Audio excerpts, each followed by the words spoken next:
प्रिय दर्शकों, hot cake studio से ज़ैन शमशी आपका इस्तकबाल करता है। आज जिस मौजू पर हम लोग बात करेंगे वो अहम ही नहीं बल्कि बहुत पेचीदा इशू भी है। वो उसकी वजह ये है कि हम बहुत सारी चीज़ों को, बहुत सारी रवायतों को, बहुत सारे हमारे जो अकाबरीन हैं और हमारी जो विरासत रही है उन सब को बहुत आहिस्ते आहिस्ते छोड़ते चले जा रहे हैं। आज मैं ये कोशिश करूँगा कि मदारिस के बारे में कोई ऐसी शक्ल सामने आए कि जिस तरह से सरकार या जिस तरह से गैर मदारिस के लोग मदरसों को समझते हैं, या फिर मदरसों में और क्या होना चाहिए। क्योंकि एक बात कही जाती है, मैंने भी कहीं पर लिख दी है कि मदारिस इंसान को इंसान पैदा करते हैं, यानी आदमी एक खाम मवाद है, मदारिस में जाकर वो इंसान बनकर निकलता है। लेकिन आज उसी इंसान बने हुए लोगों के खिलाफ बहुत सारी चीज़ें चल रही हैं। एक बात जो मदारिस को लेकर कही जाती है कि उसका जो निसाब है वो आज के हिसाब से बिल्कुल मेल नहीं खाता, उसको कुछ मॉडर्नाइज करना चाहिए। तो मदारिस तो मॉडर्नाइज हो रहे हैं, सरकार भी उसको पैसा दे रही है, लेकिन क्या निसाब भी चेंज हो रहा है? एक सेमिनार शायद 1 साल पहले या 6 महीना पहले यहीं शाहीन बाग में हुआ था, जिसका मौजू था मदारिस और तिजारत। उसमें ये बात सामने आई थी कि तिजारत के पहलू को भी मदारिस ने इग्नोर किया है। बहुत ज़्यादा उसमें कोई निसाब में ऐसी चीज़ें नहीं है जो आज की तिजारत से मेल खाती है। बहरहाल ये सब बातें होंगी। हमारे साथ अभी मौजूद हैं डॉक्टर तौक़ीर राही साहब, जिन्होंने मदारिस पर बहुत ही अच्छा रिसर्च किया है। उनकी एक किताब भी उर्दू निसाब और मदारिस, आप देख सकते हैं, एक मुशाहदाती और तजर्बाती मुताला। इस किताब को हमने मुस्लिम दुनिया में भी सीरीज़ वाइज चलाया था, इस किताब के मैटर को। और अब हम ये जानना चाहेंगे उनसे कि इस पर काम करने की तरगीब या इस पर काम करने का मकसद क्या है उनका। ज़ैन शमशी साहब, बहुत बहुत शुक्रिया, आपने मौका दिया। बुनियादी बात यह है कि मदारिस, खानकाहें और औक़ाफ़, हिंदुस्तान में इन तीनों की बड़ी अहमियत है। मदारिस पर तो कुछ तहक़ीक़ हुई है, लेकिन जैसा कि आपने सवाल किया था, एक तज़ियाती मुताला या मुशाहदाती व तजुर्बाती मुताला, जिसको अंग्रेज़ी में एम्पिरिकल स्टडी कहते हैं, इस तरह की तहक़ीक़ नहीं हुई है। मदारिस पर मेरा काम करने का जज्बा पैदा हुआ JNU में आने के बाद, और इसमें और मज़ीद जो मोटिवेशन फैक्टर बना वो NCERT। और वाकई खुद एतमादी मुझे JNU ने दी, रिसर्च करने के लिए NCERT सिखाया। और NCPOL आने के बाद, जिसको ब्यूरोक्रेसी कहते हैं या बाबूज का काम जो होता है, यहाँ के सीखा। कहते हैं कि मदारिस सिर्फ रवायती ही निसाब पर अमल दरामद है, ऐसा नहीं है। जब मैं मुताला करता गया तो मस्जिद सुफ़ा, निशापुर, बगदाद वगैरह वगैरह, यानी जब से इस्लाम आया तब से ही मदारिस और मकातिब की बुनियाद पड़ चुकी थी। गैर रस्मी तालीम थी, कुछ रस्मी भी थी, जैसा कि अहले सुफ़ा, अज़वाज मुतहरात के हुजरे, उसमें भी तालीम होती थी। اور پھر انگریزی میں بھی بہت سی کتابیں موجود ہیں، اس کو بھی میں نے مطالعہ کیا، تو پتہ یہ چلا کہ روایتی جو مدارس ہیں، جس کو نظامی ہم کہتے ہیں، ملا نظام الدین نے بنیاد رکھی، لیکن اس وقت بھی فلسفہ، جو آج کے تاریخ میں فلسفہ، منطق کو ہم ایک سائنس کہہ سکتے ہیں، طب کی تعلیم ہوتی تھی۔ حالانکہ کئی جگہ مجھے لگا کہ مدارس میں شاید نجوم کی تعلیم نہیں ہو، لیکن جب میں نے مطالعہ کیا تو کہیں کہیں اس کو بھی پایا میں نے۔ تو روایتی جو نصاب ملا نظام الدین کا بنا ہوا تھا، اس میں تبدیلی کچھ اورنگزیب نے کیا، اور اکبر اس طرف بہت اور آگے بڑھ کر کے ان میں تبدیلی لانے کی کوشش کی۔ جیسا کہ اکبر نے عبادت خانہ انہوں نے بنیاد رکھی، اور پھر جب میں نے نظر ڈالی مدرسہ بورڈ پر، چاہے وہ بہار مدرسہ ایجوکیشن بورڈ ہو، مغربی بنگال ایجوکیشن بورڈ ہو، اڑیسہ مدرسہ ایجوکیشن بورڈ ہو، آسام مدرسہ ایجوکیشن بورڈ ہو، اتر پردیش مدرسہ بورڈ ہو، اور اس کے بعد بھی اور کئی بورڈ جیسا کہ چھتیس گڑھ اور اتراکھنڈ وغیرہ وغیرہ، کئی تنظیمیں بھی کام کر رہی ہے اس میں ایک بورڈ کی شکل میں۔ تو میں نے دیکھا کہ کافی تبدیلی مدارس میں آئی ہے، اور کیونکہ ماڈرنائزیشن مدرسہ جو اسکیم ہے، جیسا کہ ڈاکٹر زین شمسی صاحب نے اشارہ کیا، اس میں بھی نصاب کو انریچ کرنے کی کوشش کی گئی۔ میں بدلنے کی بات نہیں کہوں گا، انریچ کہوں گا۔ کچھ لوگوں نے سوالات بھی اٹھائے کہ ماڈرنائزیشن مدرسہ کیا مطلب ہے، تو گورنمنٹ نے اس میں پھر تبدیلی کی ہے، جس کو اسکیم آف کوالٹی ایڈوکیشن ان مدرسہ، یہ تبدیلی آئی ہے۔ پھر مدارس کو نیشنل اوپن اسکولنگ سے جوڑنے کی کوشش کی گئی۔ تو اوور آل میں نے جو جائزہ لیا، تو مدرسے میں سب سے زیادہ بہترین مجھے جو ایک خوش آئند بات نظر آئی وہ کیرالہ میں۔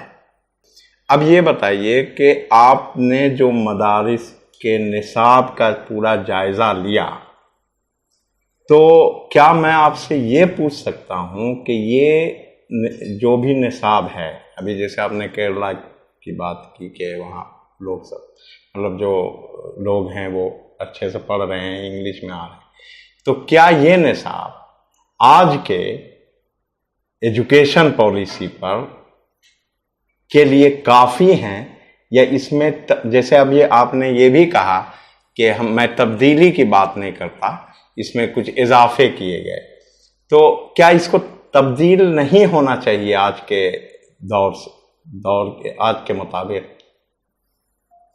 مدارس کے جو مقاصد ہیں، کیونکہ ہر ادارہ کا اپنا مقصد ہوتا ہے، مدارس کے مقاصد یہ نہیں ہیں کہ بچے کو گریجویٹ بنایا جائے، بچے کو کمپیوٹر سائنس میں مہارت حاصل کرے۔ ہاں، یہ بات میں کہہ سکتا ہوں کہ پہلے مدارس کے جو فارغین تھے وہ وقت کے حکمراں، سیاستداں، ماہر اقتصادیات، ماہر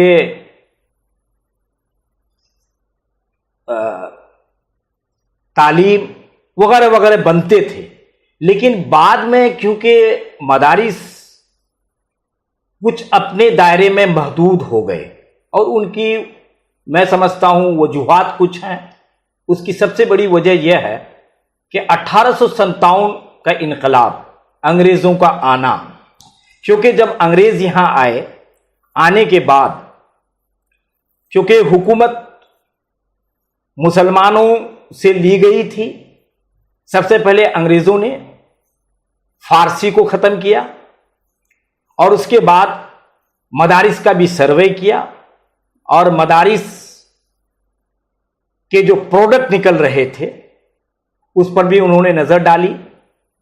تو ایسے حالات تھے، مشنریاں کام کرنے لگی، ایسے حالات میں مسلمانوں کو अपना मज़हब, अपनी ज़बान, अपना कल्चर का तहफ़्फ़ुज़ ज़रूरी समझा।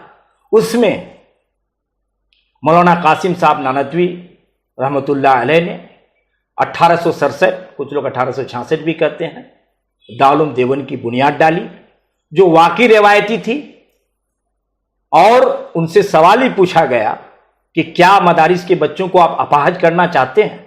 उन्हें कहा बिल्कुल मैं अपाहज करना चाहता हूं, ताकि वह काला और काला रसूल में मदूद हो जाए।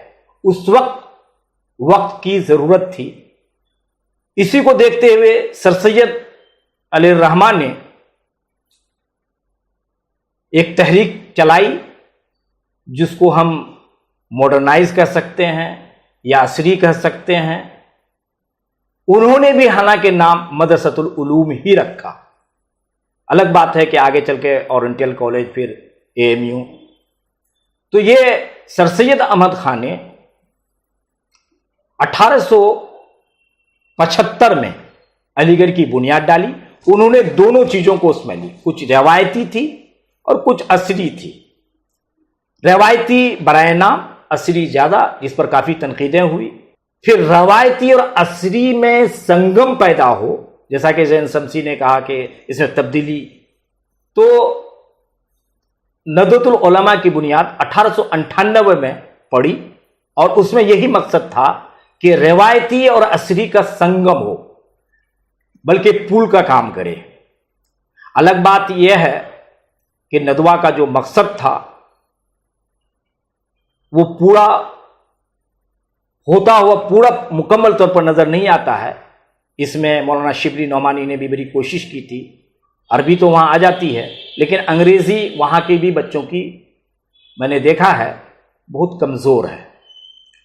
बहरहाल, तो ये असल बुनियादी तौर पर जो मदारिस रवायती, दारुल देवबंद और फिर असरी कह लीजिए, मदरसतुल उलूम, आगे चल करके AMU।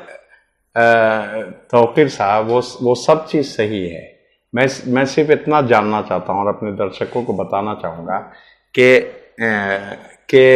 मदारिस की जो एक अहमियत है, वो जैसे आपने कहा कि वो ग्रेजुएट नहीं करता, वो नहीं चाहता कि मेरे बच्चे ग्रेजुएट हों। आपने नानोतवी साहब के बारे में कहा कि उन्होंने कहा कि मैं अपाहज ही बनाना चाहता हूँ। यानी मतलब जो समझ में बात आ रही है वो ये है कि मदारिस दीन को मजबूत करने और दीन पर अमल करने के लिए कायम हुआ, मतलब ये है। और इसी हिसाब से उसमें निसाब डाले गए। अब ये है कि जब प्रोफेशनली आप मदारिस के लड़के को बाहर लाएंगे तो उसके लिए मदारिस क्या इक़दाम कर सकता है। तो मुझे लगता है कि इस पर कुछ रोशनी अगर हक्कानी अल-कासमी साहब डाल सकें तो वो। पहले मैं जवाब दे दूं, 1 मिनट। हाँ ठीक है, उसके बाद फिर जहाँ तक तब्दीली की बात है या मदारिस के फारगीन को रोज़गार से जोड़ना, आज ग्लोबलाइजेशन से जोड़ना, इंडस्ट्रियलाइजेशन, कमर्शलाइजेशन से जोड़ना, तो मदारिस ने कुछ, जैसे कि मैंने कहा कि बोर्ड के जो मदारिस हैं उसमें रवायती और असरी उलूम, यहाँ तक कि ज़बान के ताल्लुक से भी जो गैर मुलहका मदारिस हैं उसमें उर्दू की भी, जिसको सेकुलर उर्दू कहते हैं, पढ़ाई होती है। इसी तरह निसाब भी है। तो मदरसा बोर्ड जितने भी हैं उसको मान्यता भी दी है, और निज़ामिया की भी मदारिस को और बोर्ड के मदारिस को भी, जैसे JNU है, जामिया है, AMU है। और साथ साथ यह है कि एक बहुत बड़ी बात यह है, जो सचर कमेटी की रिपोर्ट भी आई है, कि मदरसे के बच्चे जो सर्वे किया गया, 96% बच्चे तो स्कूल की तरफ जाते हैं, 4% बच्चे मदारिस में पढ़ रहे हैं। हालांकि एक मेरे बिरादर ने वतन ने भी सवाल किया क्यों मदरसा में पढ़ाते हो, तो मैंने कहा कि देखो, आप लोगों को भी अपना क्रियाक्रम करने के लिए कुछ पंडितों की ज़रूरत है।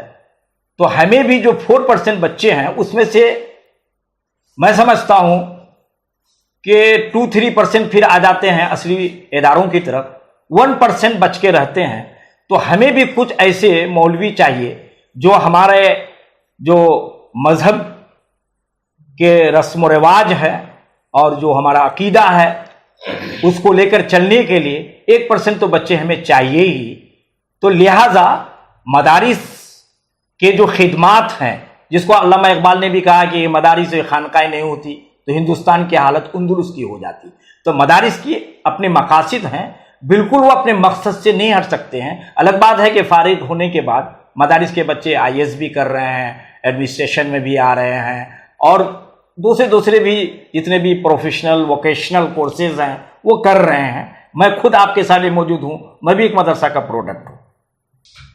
अभी डॉक्टर जैन शमसी साहब और डॉक्टर तक़ी राही साहब मदारिस के तालीमी निज़ाम के हवाले से बहुत ही अच्छी गुफ्तगू कर रहे थे।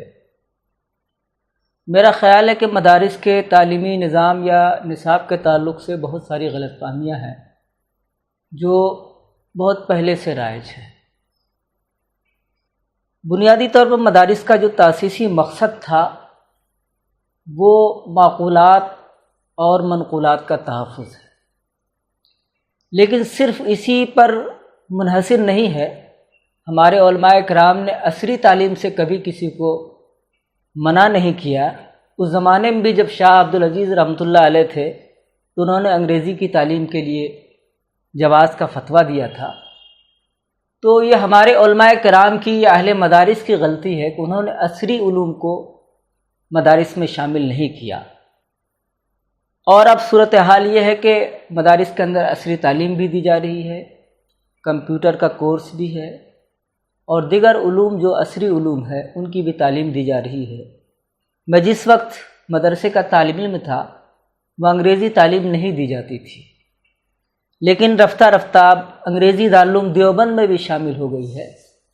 और इस ताल्लुक़ से मैं अपनी बात जहाँ तक है कहना चाहूँगा कि दारुल देवबंद से फ़राग़त के बाद मैंने अलीगढ़ में तालीम हासिल की और उससे पहले भी मेरा चूँकि दरस निज़ामी से ज़्यादा ताल्लुक़ नहीं रहा है, मैंने एक ऐसे इदारे से तालीम हासिल की है जहाँ शमसुल हुदा बोर्ड का निसाब है और मैं समझता हूँ कि शमसुल हुदा मदरसे का जो निसाब है वो निहायत जामे है, बल्कि बाद स्कूलों से भी बेहतर है। उसमें स्कूलों के जितने मौज़ूआत या मज़ामीन हो सकते हैं उससे कहीं ज़्यादा मौज़ूआत को समेटने की कोशिश की जाती है। शमसुल हुदा बोर्ड के निसाब में अंग्रेज़ी भी है, हिंदी भी है, हिसाब भी है, साइंस भी है, जोग्राफिया भी है, जितने भी उलूम हो सकते हैं असरी उलूम सारे शामिल किए गए हैं।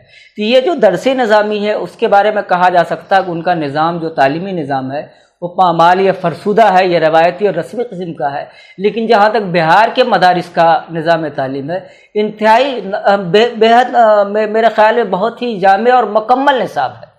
तो अलीगढ़ की तालीम के ज़माने में मैंने मदारिस के निसाब तालीम में तब्दीली के ताल्लुक़ से आवाज़ भी उठाई थी, बहुत सारे मरासले भी लिखे थे, बहुत सारे खतूत भी शाये हुए, बहुत सारी तहरीरें भी मेरी आई, मुझे बाद लोगों ने मतून भी किया। लेकिन बाद में महसूस हुआ कि जो मशवरे या जो चीज़ें हम लोगों ने कही थी या हम लोगों ने जिसके लिए आवाज़ उठाई थी अब उससे कबूलियत मिल रही है और मुझे खुशी हो रही है कि मदारिस का तालीमी निसाब जो है बदल रहा है तेज़ी के साथ और वह असरी उलूम की तरफ तेज़ी के साथ आ रहे हैं और ये मदारिस हक़ में बहुत ही बेहतर है। चूँकि मदारिस की जहाँ तक बात है कि वहाँ के तलबा एक मरकूज़ मुताले के आदी होते हैं और उनके अंदर ज़हानत भी होती है, लियाकत भी होती है, सलाहियत भी होती है, वो ज़्यादातर अपने आप को मुताले में महदूद रखते हैं। तो इस लिहाज से अगर असरी उलूम को मदारिस से मुतारफ़ कराया जाए और हर मदरसे में कराया जाए तो इसके बहुत ही बेहतर नताइज मरतब होंगे। डॉक्टर तक़ी राही साहब ने चूँकि उर्दू निसाब और मदारिस के हवाले से अच्छा काम किया है तो मैं उनको मुबारकबाद देना चाहूँगा। लेकिन सवाल यह है कि उर्दू एक सेकुलर ज़बान है, एक जमहूरी ज़बान है और सेकुलरिज़म और मदारिस दोनों एक दूसरे के मुनाफी हैं या मुखालिफ हैं। तो इस ताल्लुक़ से डॉक्टर तक़ी राही साहब को वजाहत करनी चाहिए कि दोनों के अंदर तालमेल की क्या सूरत हो सकती है। मैंने अपनी किताब में ये बात पूरे तौर पर साबित करने की कोशिश की है।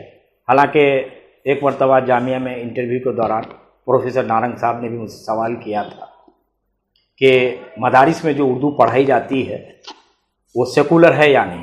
पहले तो लोग ये बात समझ जाएं कि सेकुलर या सेकुलरिज्म को समझने में भी गलतफहमी होती है।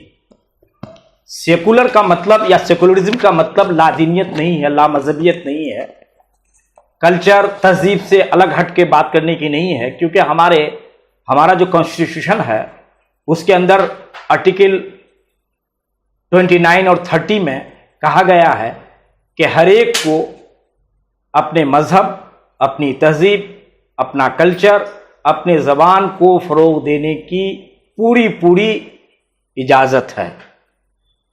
तो मदारिस जो गैर मुल्हका मदारिस हैं, जो गैर सरकारी मदारिस हैं, मैंने उसमें ज़िक्र किया अपनी किताब में, उसमें कुछ मदरसे ने जिसको सेकुलर उर्दू कहते हैं, गालिब, मीर वगैरह वगैरह, मंटू, इस्मत,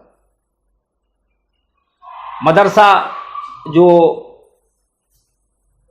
फलाह है, इस्लाह है, उसमें मैंने पाया कि जो आम निसाब है उर्दू का उसमें शामिल किया गया है।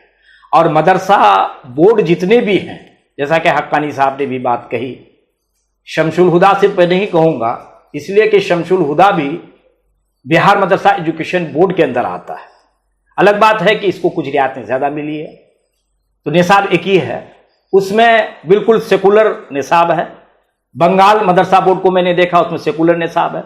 उड़ीसा एमए तक फाजिल है तो इक्विवेलेंट जो है मसावी एमए है, वहाँ भी सेकुलर निसाब है। आसाम में वहाँ भी सेकुलर निसाब है। यहाँ तक कि मैंने उत्तर प्रदेश जो मदरसा बोर्ड है और उसमें भी मैंने देखा कि सेकुलर जिसको उर्दू कहते हैं उसमें शामिल है। लेकिन गैर मुल्हका मदारिस, खुसूसन बड़े जो मदारिस है, वो ऐसी उर्दू नहीं पढ़ा सकते हैं, क्योंकि उनकी अपनी कुछ हदें हैं और उनका अपना कुछ तकद्दुस है। अब गालिब के कुछ ऐसी नज़में हैं कि कुछ पढ़ाते हैं, कुछ नहीं पढ़ा सकते हैं। तो हर एक इदारा की अपनी खुद मुख्तारी है और अपने मकासिद है। मजमूई तौर पर जो गैर मुल्हका जो मुल्हका मदारिस है, मदरसा बोर्ड के अंदर जो भी मदारिस आते हैं पूरे हिंदुस्तान में, उसमें सेकुलर उर्दू की पढ़ाई होती है। अभी आपने देखा कि न सिर्फ निसाब के हवाले से बल्कि सेकुलरिज्म के हवाले से भी डॉक्टर तौकीर राही और हक्कानी अल कासमी ने अपने ख्यालात का इजहार किया। दर्शकों, मदारिस के बारे में जिस तरह की बातें की जा रही हैं कि यहाँ दहशतगर्द पैदा होते हैं, आपने ये इन लोगों से सुना कि उसका जो निसाब है वो असरी तालीम के साथ साथ वो उस दीनी तालीम को भी आगे बढ़ा रहा है, जिससे कोई भी इंसान अपने रास्ते से न भटके।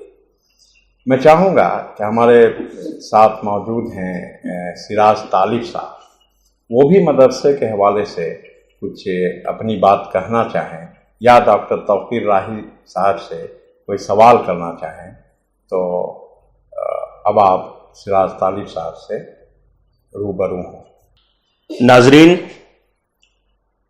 आज स्टूडियो में जिस मौजू पर बहस हो रही है, उर्दू निसाब और मदारिस, एक मशाहदाती व तजर्बाती मताला, ज़ाहिर है कि बहुत ज़बरदस्त एक उन्वान है जिस पर हिंदुस्तानी निसाब जो मदारिस के हैं उस पर इतनी अच्छी बातें निकल कर सामने आई। और हमारे दरमियान आज डॉक्टर तौकीर राही साहब, डॉक्टर ज़ैन शमसी साहब, जनाब हक्कानी अल कासमी साहब तशरीफ़ फरमा हैं।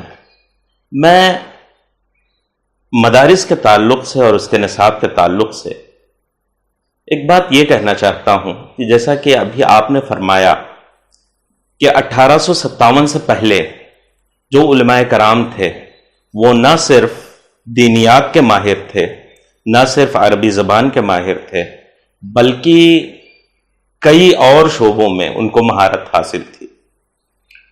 लेकिन जब हम ये देखते हैं कि उस दौर में कोई ऐसा मदरसा नहीं था, कोई बड़ी बिल्डिंग नहीं हुआ करती थी, कोई बड़ा नाम नहीं हुआ करता था, और वो तालीम हासिल करके दीन की उसके साथ साथ कई और शोबों में भी مہارت حاصل کرتے تھے۔ آج اگر ہم جائزہ لیں اپنے مدارس کا تو ہم یہ دیکھتے ہیں کہ مدارس کی آج تعداد بہت ہے، اور الحمدللہ میں یہ کہہ سکتا ہوں کہ ہندوستان کی بات اگر کریں تو پراتھمک پاٹھشالائیں جو سرکار کے ذریعے ہندوستان میں بنائی گئی ہیں، اگر ہم مسلم آبادی میں دیکھیں تو ان سے کہیں زیادہ مدارس موجود ہیں اور بڑی تعداد میں بچے اس میں پڑھ رہے ہیں۔ لیکن مدارس کے ذریعے، جیسا کہ آپ نے ہی یہ بات فرمائی کہ قاسم نانوتوی علیہ الرحمٰن نے فرمایا کہ ہم یہ چاہتے ہیں کہ یہ صرف دینی چیزیں، قرآن و احادیث کو پڑھیں جانیں، لیکن آج جب ہم جائزہ لیتے ہیں تو جو دوسرے ادارے قائم ہوئے، AMU یا جامعہ ملیہ یا دوسرے اور بھی ہیں، BHU وغیرہ بھی ہیں، اس میں جو مسلم طلبہ جاتے ہیں پڑھنے کے لیے، پڑھتے ہیں، تعلیم حاصل کرتے ہیں اور کہیں نہ کہیں دین کی بھی سمجھ رکھتے ہیں، لیکن جب ایک AMU میں پڑھ کر ایک BHU سے پڑھ کر باہر آتا ہے دو بھائی، تو وہ بعد میں ایک ہی جگہ پر رہنا پسند کرتے ہیں۔ اگر ایک گھر ہے تو اس میں کم سے کم دیوار نہیں اٹھانا پسند کرتے ہیں، یا کسی وجہ سے فیملی بڑی ہوتی ہے الگ ہو جاتے ہیں۔ لیکن جو مدارس قائم ہوئے، چاہے وہ دارالعلوم دیوبند کی شکل میں ہو، چاہے ندوۃ العلماء کی شکل میں ہو، چاہے وہ سلفیہ کی شکل میں ہو، چاہے وہ اشرفیہ کی شکل میں ہو، اگر ہم یہ دیکھتے ہیں کہ اگر دو بھائیوں میں سے ایک ندوۃ العلماء میں چلا گیا، دارالعلوم دیوبند میں چلا گیا اور دوسرا اشرفیہ میں چلا گیا، تو وہاں سے آنے کے بعد دونوں بھائی ایک ساتھ رہنا پسند نہیں کرتے ہیں۔ حالات آج یہ بن گئے کہ بجائے دین کو فروغ ملنے کے، آج مسلکوں کو فروغ مل رہا ہے۔ میں اس سلسلے میں ڈاکٹر توقیر راہی صاحب سے یہ جاننا چاہوں گا کہ وہ کون سا طریقہ ہے یا وہ کون سا ایسا نصاب ہے کہ جس کو پڑھنے کے بعد کم سے کم دین کی طرف اس طرح سے لوگ بڑھیں آگے کہ وہاں بجائے نفرتوں کے، مسلکوں کے، دین کو فروغ ملے۔ واقعی آپ کا یہ سوال بہت اچھا سوال ہے، اور جب میں نے اس پر غور کیا تو اکثر میں کہا بھی کرتا ہوں کہ آج لوگ مسلکوں کی تبلیغ کر رہے ہیں، اسلام یا دین کی تبلیغ نہیں کر رہے۔ حالانکہ ہمارے اکابرین بھی اس بات کو اچھی طرح سمجھ رہے تھے۔ انہی باتوں کو مد نظر رکھتے ہوئے ندوۃ العلماء کی جو بنیاد پڑی ہے، ندوہ کا مطلب ہی ہوتا ہے مختلف لوگوں کا مجتمع، مختلف لوگوں کا جمع ہونا، تو وہاں ہر مسلک کے لوگ آج بھی داخلہ لیتے ہیں، اور وہاں سے نکلنے کے بعد اب تک جو میرا مشاہدہ و تجربہ ہے وہ تشدد نہیں ہے۔ جو تشدد میں قاسمی میں پاتا ہوں یا پھر سلفیہ بنارس کے فارغین میں پاتا ہوں یا اشرفیہ کے فارغین میں پاتا ہوں، کیونکہ اصل جو یہ مسلکی دھارائیں ہیں یا ام المدارس ہیں، یا تو دیوبند ہے یا تو پھر سلفیہ بنارس ہے یا ندوۃ العلماء ہے یا جامعہ اشرفیہ ہے، اور یہ ایسی ایک سوچ ہے جس کے بارے میں طویل گفتگو کی ضرورت ہے کہ کیا ان مدارس کے اساتذہ ان کو مسلکوں پر یا مسالک پر مرکوز رکھنا چاہتے ہیں، محدود رکھنا چاہتے ہیں۔ ایک جملہ معترضہ میں کہنا چاہتا ہوں، کیونکہ میری زندگی بھی مختلف جہتوں کا ایک مجموعہ ہے. میں خود ایک بریلوی گھر میں پیدا ہوا، پھر احناف کہہ لیجئے، دیوبندی کہہ لیجئے، تو دیوبندی مدرسوں سے جڑا. پھر اس کے بعد کچھ اہل حدیثوں سے بھی میرا سابقہ پڑا، اور کیونکہ جے این یو میں رہا اور جگہ بھی رہا تو بریلوی سے بھی سابقہ پڑا. تو اس معاملے میں صرف ندوی کو میں نے جو پایا، ایک کھلے ذہن کے ہوتے ہیں، اور باقی جو چاہے مدارس کے اساتذہ ہوں یا طلباء ہوں،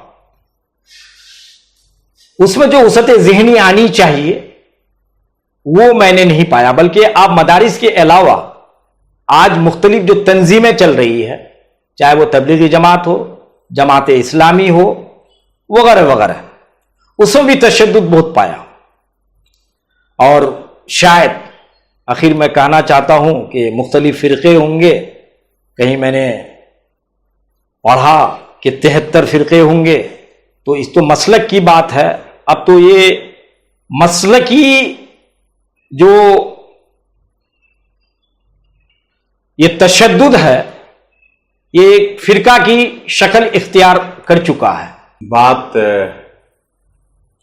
مدارس میں نصاب سے نکلی اور مدرسوں سے مسالک نکل کے بھی سامنے آ گئے. مدارس دین کو مضبوط کرنے کے لیے، دین کو سمجھنے کے لیے اور دین کو پھیلانے کے لیے قائم کیے گئے. اب ایک بات جو اس ساری گفتگو کو اگر آپ سمیٹیں تو یہ سمجھ میں آ رہی ہے کہ اگر نصاب دین کو پھیلانے کے لیے تھا تو پھر یہ مسلک کیوں آ گیا؟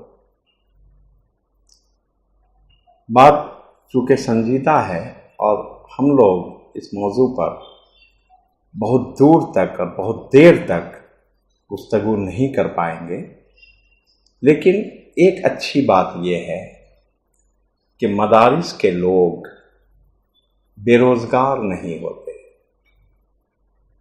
یونیورسٹی کے لوگ بہت بے روزگار دیکھے میں نے، مدارس کے لوگوں کو نہیں دیکھا. اور مجھے لگتا ہے کہ مدارس کچھ سکھائے یا نہ سکھائے، صبر کرنا ضرور سکھاتا ہے. اور اگر ہم سب صابر ہو جائیں تو دنیا بہت خوبصورت ہو جائے. نمسکار، السلام علیکم، شکریہ.